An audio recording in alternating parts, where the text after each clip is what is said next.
இந்த புடவை கொடுத்துருக்கீங்க 500 ரூபாய்க்கு கூட போகாதுப்பா. இந்த பட்டு புடவை எல்லாம் எவ்வளவு ரேட்டுக்கு போகும் தெரியுமா? தெரியலையே, பழைய பட்டு புடவை வாங்குவாங்களா? இதெல்லாம் இப்ப எல்லாம் கிழிஞ்சிருக்க மாட்டேங்குது. என்ன ஒரு 1000 ரூபாய் இல்ல 2000 ரூபாய்க்கு போகும். பழைய பட்டு புடவை எங்க வாங்கிப்பாங்க தெரியுமா?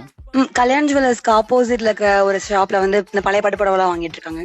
ஒரு 20 வருஷமா அந்த இடத்துல கடை வச்சிருக்காங்க. பட்டு சேலையில பழசு கிழிஞ்சு போனது, நஞ்சு போனது, எலி கடிச்சது, இந்த மாதிரி சாரீஸ் எல்லாம் இருக்கு பாத்தீங்களா? பார்டர் கிழிஞ்சு போனது, இந்த மாதிரி பட்டு ஜருகை உள்ளது காஞ்சிபுரம் மில் விலைக்கே வாங்குறாங்க. ஸ்பாட் கேஸுங்க உடனடி பண்ணுங்க. இந்த பட்டு புடவை என்ன ரேட்டுக்கு நான் போகும்? இந்த பாத்துறேங்க, நான் எல்லா சேரியுமே பார்த்துட்டு உங்களுக்கு வேலை சொல்லிடுறேங்க. இந்த 3 சேரி பாத்தீங்கன்னா 63,300 ரூபாய்க்கு போகுங்க.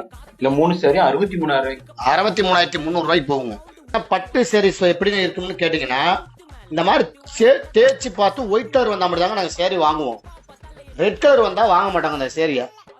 இந்த மாதிரி சிகப்பு கலர் வந்தா போகாதுங்க. இந்த ஒயிட் கலர் வந்தா மட்டும் தாங்க ஃபியூர் இருக்குங்க. ஈரோட்டில் பாத்தீங்கன்னா வர முடியாதவங்களுக்கு ஒரு சலுகைங்க. வீட்டுல இருந்து போன் செய்தால் வீட்டுக்கே வந்து பார்ப்பாங்க. சேரியை பார்த்துட்டு உடனே ரேட் சொல்லுவாங்க. உங்களுக்கு கட்டுப்படி ஆனா கொடுக்கலாங்க, இல்லைன்னா பரவாயில்லைங்க. கொடுக்கறதுக்கான சார்ஜ், வந்ததுக்கான சார்ஜ் எதுவுமே கிடையாதுங்க. உங்களோட கடை எங்க லொகேஷன் ஆயிருக்குன்னு பாத்தீங்கன்னா ஈரோடு ஆர்கே ரோடு கல்யாண் ஜுவல்லரிக்கு ஆப்போசிட்டுங்க, ஏவிஆர் நகர் கடைக்கு பக்கத்துலங்க கடைங்க.